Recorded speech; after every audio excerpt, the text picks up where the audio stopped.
kehidupan dalam kuburan jauh lebih panjang dibandingkan kehidupan di dunia.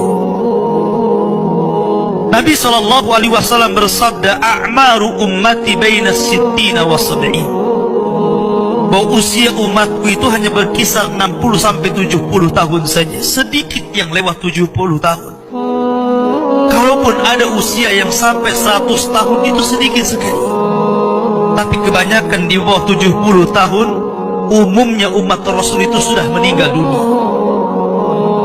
Tetapi ketika orang masuk ke dalam kuburan, usia dia di kuburan sampai kiamat ditegakkan itu panjang sekali. Anda bisa bayangkan, orang yang meninggal sejak zaman Nabi Adam sampai hari ini kiamat tidak dibangkit-bangkitkan, menunjukkan bahwa kehidupan kuburan jauh lebih panjang dibandingkan kehidupan dunia. Dari sinilah maka wajar seorang mukmin harus takut dengan kehidupan kuburan. Ma'asyiral muslimin yang dimuliakan Allah Azza wa Jalla.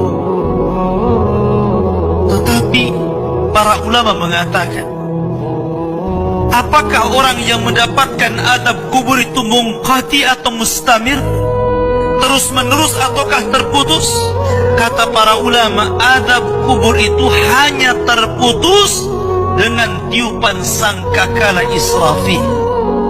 Ketika itulah Nabi SAW menceritakan bahwa Allah Subhanahu wa Ta'ala memerintahkan kepada Israfil untuk meniup sangkakala yang pertama.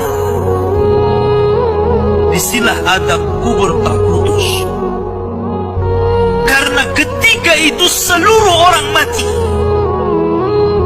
baik orang yang ada di atas bumi atau yang ada di bawah bumi, baik kalangan jin, baik malaikat, kecuali makhluk-makhluk yang Allah kehendaki saja, semua hancur. Dan Abu Hurairah radhiyallahu anhu menceritakan kehancuran bumi setelah tiupan sangkakala itu adalah 40. Bisa 40 hari, bisa 40 bulan, bisa 40 tahun. Yang jelas Allah hancurkan bumi ini. Allah luapkan lautan ke daratan. Allah jatuhkan bintang.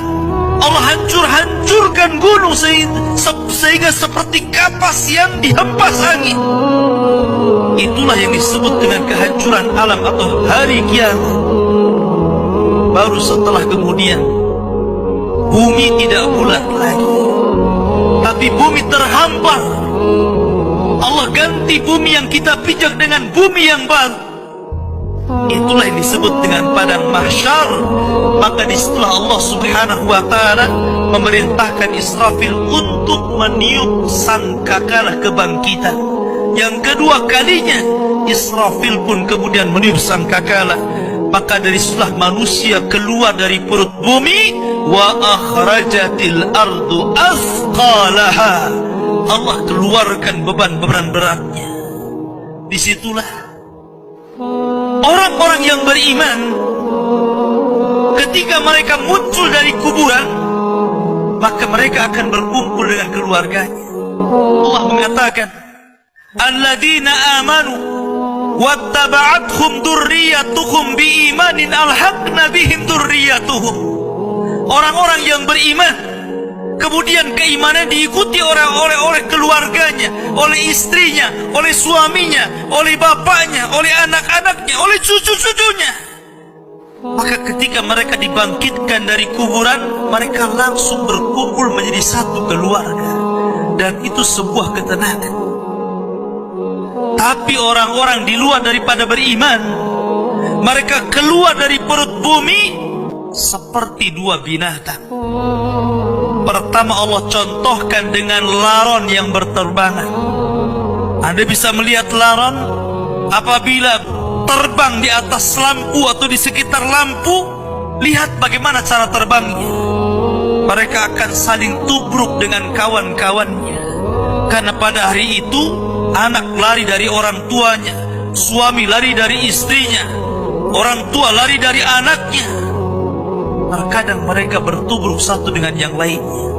Yang kedua seperti belalang kal jaradil muntashir. pertama seperti laron dulu. Lari sana, lari sini, yang dari barat ke timur, yang dari timur ke barat, yang dari selatan ke utara, yang dari utara ke selatan. Mereka kacau. Sehingga mereka mengatakan, ya wailana, man ba'athana min marqadina. Celaka, siapa yang membangunkan aku dari tidurku? Tapi orang-orang yang beriman hanya mengatakan, hadza ma wa'adar rahman wa sadaqal mursalin. Inilah janji Allah kepada kalian dan benarlah ucapan para rasul. Baru setelah itu, dari padang mahsyar berteriak seorang yang Allah suruh untuk berteriak. Mulailah kemudian mereka teratur. Maka mereka akan berjalan ke satu titik. Disitulah yang disebut dengan padang mahsyar. Mereka akan tinggal selama 50 tahun telanjang, kembali tidak dikhitan, tidak pakai sandal, matahari dekatkan 1 mil, keringat bercucuran, tidak ada makan, tidak ada minum. Mereka berdiri 50 tahun. Sehingga akhirnya orang-orang saleh mereka berkumpul, datang kepada Adam minta syafaat. Adam memberikan udzur, tidak sanggup memberikan syafaat. Kata Adam, datanglah kalian kepada Nuh, karena dia rasul pertama dalam Islam, rasul pertama setelah Adam. Maka mereka pun kemudian datang kepada Nuh. Nuh pun memberikan udzur, datanglah kalian kepada Ibrahim, karena dia Khalilur Rahman. Maka mereka datang kepada Ibrahim. Kata Ibrahim, aku tidak sanggup berikan syafaat, datanglah kalian kepada Musa, karena dia Kalimur Rahman. Ketika mereka datang kepada Musa, kata Musa, datanglah kepada Isa. Isa pun memberikan udzur, tidak bisa. Seandainya kalian datang kepada Muhammad sallallahu alaihi wasallam itu lebih baik.